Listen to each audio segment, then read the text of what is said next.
তারেক রহমানকে পদে রাখা যাবে না, বুঝছেন? আচ্ছা, ভারতের এই শর্ত দেশের জন্য কল্যাণকর না অকল্যাণকর? যে বিজিবি দেখেন, বিজিবি একজন মরছে না? এই বিজিবি মরছে, তারপরে বিজিবি কথা কয় না। এতদিন বাংলাদেশের নাগরিকরা মরছে, বিজিবি চুপ ছিল, এখন বিজিবি সদস্য মরছে, তারপরে কথা বলতে পারে না। এটা বিজিবির আসলে কিছু করার নাই। কিন্তু স্বরাষ্ট্র মন্ত্রণালয় থেকে অনুমোদন না দেওয়া পর্যন্ত কোনো বিজিবির একটা গুলি করার অধিকার নাই। না, মেরুদণ্ডহীন না, মেরুদণ্ড আছে। এই বিজিবি জিয়াউর রহমানের বিজিবি, এই বিজিবি জিয়াউর রহমানের বিডিআর। সেই বিডিআর যদি ইন্ডিয়াকে তাড়াতে পারে, তাই এখনকার বিডিআরও পারবে, কিন্তু সরকার করতে দেয় না। অযথা বিজিবিকে দেওয়া যাবে না। কিন্তু বিজিবিকে বলার আছে, বিজিবিকেও বলতে হবে যে সীমান্ত ছাইরা যদি ঢাকায় আসছোস, আমরা কিন্তু দৌড়ানি দিব, তাই না? ওরা সীমান্তে পারে না, ঢাকায় আসে আমাদেরকে নিয়ন্ত্রণ করতে, যুদ্ধের অস্ত্র পরে আসে।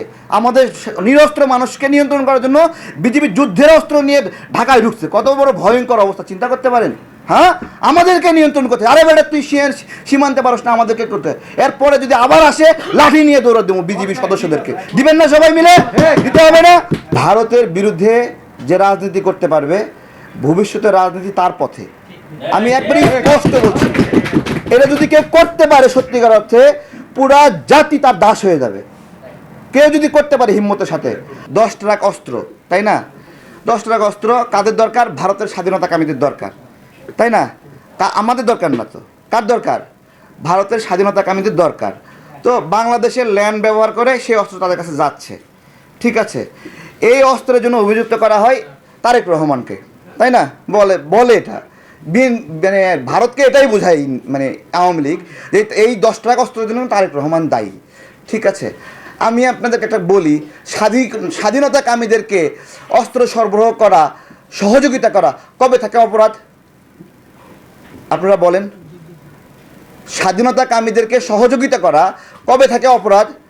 তাহলে 1971 সালে বাংলাদেশকে যে ভারত অস্ত্র দিয়েছিল, এটা তো একটা অপরাধ ছিল, তাই নয়? আমি এটা মানে বোঝানোর চেষ্টা করলাম যে আপনারা যারা খুব বেশি ভারতকে আঁকড়ে ধরতে চান, ঠিক আছে, ভারতকে আপনাদেরকে আঁকড়ে ধরে, বলেন, ভারতকে আপনাদেরকে আঁকড়ে ধরে।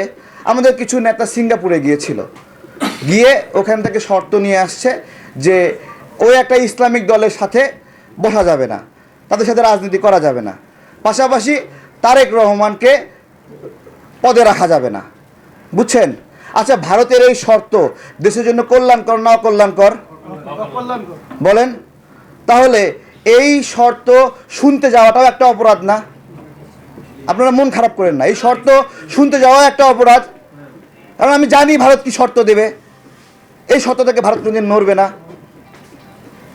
তো এগুলো আমাদের দুঃখের কথা। আমরা এগুলো বলতে গেলে অনেকে মন খারাপ করে। আমি এটা বলেছিলাম অনেকদিন আগেই, পরে আমাকে হুমকি ধামকি দিয়ে মানে আমাকে সেই ভিডিও ডিলিট করে দেওয়া হয়েছিল, এবং বলা হয়েছে, এমনভাবে বলতেছে যেন আমাকে স্বয়ং শেখ হাসিনা ফোন দিয়ে আমাকে হুমকি দিচ্ছে। তো বিষয় হলো, আমরা যদি আমাদের ভুল না ধরি, তাহলে সংশোধন হবে কিভাবে, তাই না? এবং সবচেয়ে আমাদের যে আন্দোলনটা, যে 7 তারিখে যে আন্দোলন, 7 তারিখের আন্দোলনে আমি অনেস্টলি বলি, আমি বা আমার মতো কোনো অ্যাক্টিভিস্টকে যদি 2,000 লোক কেউ দিত, কোনো রাজনৈতিক দল দিত, খোদার কসম আমি নির্বাচন কমিশনে ঢুকে ইসিকে টেনে হিঁচড়ে বের করতাম। অনেস্টলি বলতেছি, বের করে তারা টাইনায় হিঁচড়ে নামায়ে তারা পদত্যাগ করাতাম। আমার কথা যে আমরা কেন পারবো না, আমরা পারবো না, আমরা চাই নাই, কেউ চাই নাই শেখ হাসিনার পতন। আমরা যদি শেখ হাসিনার পতন চাইতাম, 7 তারিখে মিছিল করতাম, 7 তারিখে বিক্ষোভ করতাম। এখানে শত শত রিক্সাওয়ালা মিছিলে যোগ দেওয়ার জন্য অপেক্ষা করেছে, ভাই মিছিল কোথায়, মিছিল কোথায়, আমরা মিছিল করতে পারি নাই। তাহলে শেখ হাসিনা একটা দামি নির্বাচন করছে, আমরাও কি দামি আন্দোলন করছি? জিজ্ঞাসা করছি, আমাদের আন্দোলন কি দামি আন্দোলন ছিল? মানে কেন জিজ্ঞাসা করছি, মানে আমরা একটা দিনের জন্য বসতেই পারলাম না শেখ হাসিনার পতন চাই, একটা দিনের জন্য বলতেই পারলাম না আমি এখান থেকে উঠবো না যতক্ষণ পর্যন্ত শেখ হাসিনা পদত্যাগ করছে। একটা দিনের জন্য আমরা বসতে পারলাম না, আমাদের হিম্মত হলো না, আমাদের ইচ্ছা হলো না। আমি তো মনে করি হিম্মত আমাদের আছে, আমাদের ইচ্ছাই হয়নি। তো কি বলবো, আমরা যুবকরা অনেক হতাশ। আপনারা হয়তো বা জীবনে 2-1 বার ভোট দিয়েছেন যারা সিনিয়র, 4বার 5বার ভোট দিয়েছেন, আমরা তো একবারও ভোট দিতে পারলাম না। আমরা কি মানে আমরা যে কী নিয়ে এই সমাজে আছি আমরা নিজেরা ভাবতে পারি না। একটা বার ভোট দিতে পারলাম না, এটা কোনো কথা? একটা বার, আজকে 32 বছর 33 বছর বয়স, কখনোই ভোট দিতে পারলাম না। আমরা কিভাবে বেড়ে উঠছি, আমরা কিভাবে এই সরকার গঠন হয়, কিভাবে কি হয় আমরা বুঝতে পারছি না। আমাদের মধ্যে ফ্রাস্ট্রেশন কাজ করতেছে, হতাশা কাজ করতেছে। আমরা অভিভাবক পাচ্ছি না একজন যে আমাদেরকে বলবে যে থাকো, আমি এখানে আছি। মানে খুব দুশ্চিন্তার বিষয়। সব শেষে শুধু একটা কথা বলবো, যে বলছে ভবিষ্যতের রাজনীতি কোন পথে। সোহেল তাজের একটা পোস্টে দেখলাম যে তার বাবা ছাড়া আওয়ামী লীগের কোনো নেতা স্বাধীন বাংলাদেশ চায়নি, তার বাবা ছাড়া। আমি জিজ্ঞাসা করেছি আপনার বাবা ছাড়া অর্থ কি? শেখ মুজিবও চায়নি। সঙ্গে সঙ্গে আমার কমেন্টটা ডিলিট করে দিয়ে উনি আবার লিখে দিয়েছে শেখ মুজিব ব্যতীত। সোহেল তাজের মেয়ের বক্তব্য অনুযায়ী, আমার বক্তব্য না, ধরলে তাকে ধরেন, আমাকে আবার ধরেন না, ঠিক আছে? কেন বলছি, উনি বলছে যে শেখ মুজিবুর রহমান যদি স্বাধীনতার ঘোষণা করতই তাহলে জিয়াউর রহমান স্বাধীনতার ঘোষক, এই বিতর্ক বাংলাদেশে হতোই না, এই বিতর্ক হতোই না। ডিরেক্ট এইভাবে বলেছে।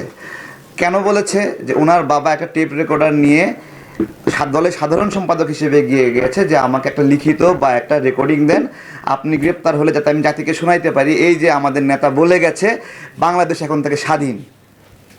তখন কি বলেছে, তোমরা কি আমাকে দেশদ্রোহী বানাতে চাও, তাই না? এই বক্তব্য না? আচ্ছা, এইটাকে ডবল চেক কিভাবে হলো? শেখ হাসিনা একটা বক্তব্যে জিদ এবং ক্ষোভের বশবর্তী হইয়া সিরাজুল ইসলাম দাদু ভাই, সিরাজ শিখ, তাদের প্রতি একটা ক্ষোভ জ্ঞাপন করে একটা বক্তব্য দিল যে 7ই মার্চের ভাষণের পরে তারা তার কাছে গিয়ে বলেছে আপনি কেন স্বাধীনতার ঘোষণা করলেন না? তখন বাবা বলেছিল তোমরা আমার চেয়ে রাজনীতি বেশি বোঝো, আমাকে দেশদ্রোহী বানাতে চাও। শেখ হাসিনাও ডবল গ্যারান্টি দিয়ে দিল যে তার বাবাও তখন স্বাধীনতার ঘোষণা করেনি, তাই না? এই জন্য বলছি যে শতভাগ বিশুদ্ধ বিপ্লব মনে হয় সম্ভব না। তবে যদি ঐক্যমত থাকে জাতির, তাহলে বিপ্লবের যারা ভগবান তারা ছাড়াও বিপ্লব হয়। কেন বলছি? 1971 সালের বিপ্লবের ভগবানরা পালায়ে গেলে তখন নতুন বিপ্লবীর জন্ম হয়েছিল, সেটা হলো জিয়াউর রহমান, আরও অনেক বিপ্লবী আছে, তারা বিপ্লবী হয়ে দেশকে উদ্ধার করেছিল। অর্থাৎ যদি ঐক্যমত থাকে তাহলে আন্দোলনের অভিভাবকরা না থাকলেও আন্দোলন সফল হয়। তো আমাদের যে আমরা শেখ হাসিনার বিরুদ্ধে আন্দোলন করলাম, এখানে লেখা আছে ভবিষ্যতের রাজনীতি।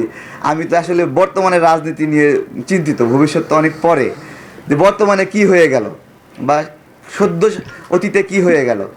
তো আমাদের 1971 সালে যে ঐক্যটা হয়েছিল, জাতি ঐক্যবদ্ধ হয়েছিল, আমাদের ব্যর্থতা হলো যে আমরা এই যে 24-এ আমরা জাতিকে ওই ঐক্যবদ্ধ করতে পারি নাই। দেখেন, আমি মন খারাপ করবেন না, তত্ত্বাবধায়ক সরকার তো মানে জামাতে ইসলামের একটা দেওয়া শব্দ, তাই না? নাকি সবাই আমরা এটাই জানি, কেয়ারটেকার সরকার বা তত্ত্বাবধায়ক সরকার, এইভাবেই। তো এটা বাম সংগঠনগুলো চালাকি করে বলে যে না, ওটা তত্ত্বাবধায়ক সরকার বলে, আমরা বলি এটাকে তদারকি সরকার। আর একজন একটু চালাকি করে বলে না, আমরা এটা বলবো না, এটা জামাত বলেছে, আমরা এটা বলবো এটা জাতীয় সরকার, ঠিক আছে? আর একজন বলছে আমি এটা নিরপেক্ষ সরকার। অর্থাৎ আমরা জাতিকে একটা কমন বাক্যই শোনাতে পারি নাই যে আমরা তত্ত্বাবধায়ক সরকার চাই, তদারকি সরকার চাই, নিরপেক্ষ সরকার চাই, নাকি জাতীয় সরকার চাই, আমরা এটাই শোনাতে পারি নাই। যেহেতু আমরা একটা শব্দের ক্ষেত্রেই, আমাদের ডিমান্ডের ক্ষেত্রে ঐক্যবদ্ধ হতে পারি নাই, জাতীয় ঐক্যবদ্ধ হতে পারে নাই, খুব স্বাভাবিক বিষয়। আমরা ছোটোবেলা থেকে গল্প শুনে এসেছি যে একটা লাঠি হলে সবাই ভেঙে ফেলতে পারে, এক বোঝা লাঠি হলে কেউ ভাঙতে পারে না। এটা আমাদের বাবা মা শোনায়, পরবর্তীতে বই পুস্তকে পড়লাম যে এইভাবে ঐক্যবদ্ধ থাকতে হয়। আচ্ছা, আপনাদেরকে বলি, এক বোঝা লাঠি যদি আপনি ফেলে রাখেন, ওই এক বোঝা লাঠি যদি ঘুনে খেয়ে ফেলে, তাহলে ওটাকে ভাঙা যায় না?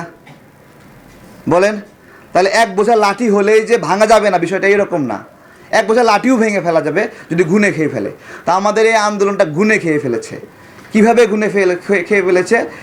ধর্মতাত্ত্বিক চিন্তা, আদর্শতাত্ত্বিক চিন্তা, আমাদের হীনমন্যতা, ওর সাথে বসবো না, ওর সাথে খাবো না, ওর সাথে যাবো না, ওর সাথে আমার ছবি তুললে সমস্যা। মানে আমরা এবি পার্টি একটা প্রোগ্রাম দিয়েছিল, এবি পার্টির বড় ভাইরা, সেখানে মানে একজন মুরব্বী এসেছিল একটা প্রোগ্রামে, তো উনি দরজা থেকে কি যেন দেখে আবার ফিরে চলে গেছে, ঠিক আছে, আমি বুঝতে পারলাম যে ওনার কোনো একটা অ্যালার্জি হয় কোনো একটা বিষয়ে, সেই অ্যালার্জির কারণে উনি ওখান থেকে উঠে চলে গেছে। ঠিক আছে, আমি বললাম হাই হাই এই অবস্থা, তাহলে আমরা আন্দোলনটা সফল করব কিভাবে? ঠিক আছে, তো এইরকম মানে যদি অবস্থা হয়, আমি ওই জন্য বললাম যে এক বোঝা আটি হলেই যে লাঠি হলেই যে ভাঙবে না, এটা ঠিক না।